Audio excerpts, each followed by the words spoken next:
took Garrett away in the boundary.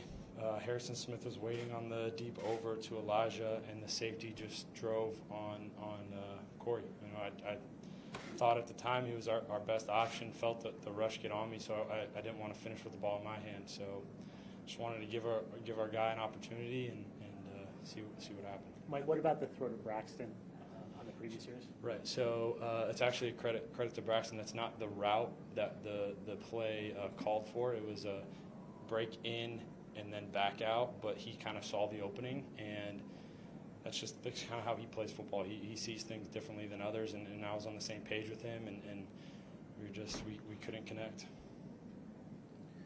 So it was something like an option route that he just no, or he was just kind of no. It's he goes to the angle, then comes in, and then breaks back out, and he just saw the linebacker playing so heavy outside on him, and he just saw the space, and luckily he did, because that was really the only option we had. They sat on our out route. They sat on Conklin on the corner, and that was the soft spot in the defense, and tons of credit to him to finding it. I got to figure out how to put that ball a tad more in front of him and let him securely make the catch instead of having to make a tough catch.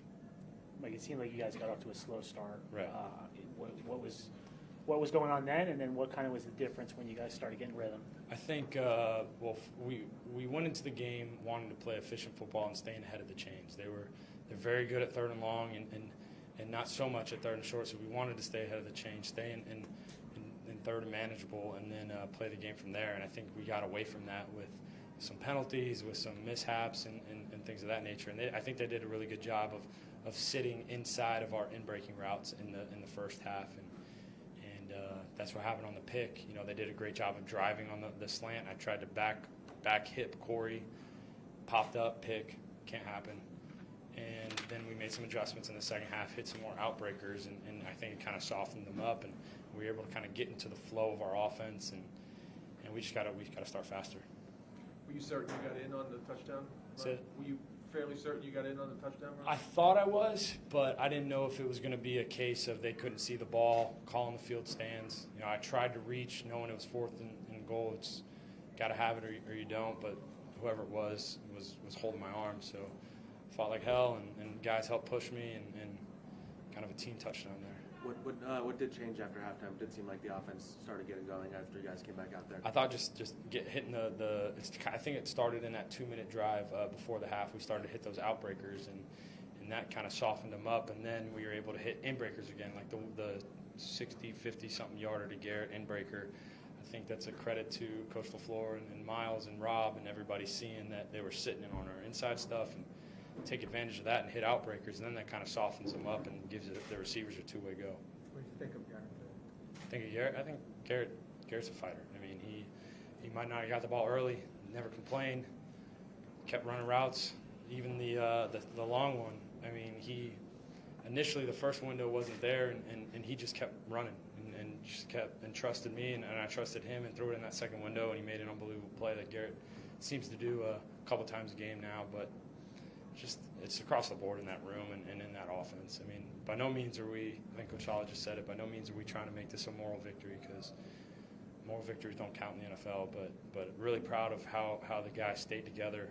There was no moaning and complaining on the sideline. We stared adversity straight in the face and responded. Just got to respond better. A couple more. This is obviously a very loud building for an opponent. How much does the noise complicate what you were trying to do?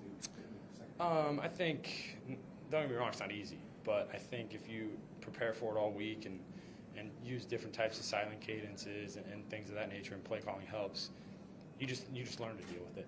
I mean, this is my first time playing here, very loud, but after the first couple snaps, you just get used to it and you just deal with it.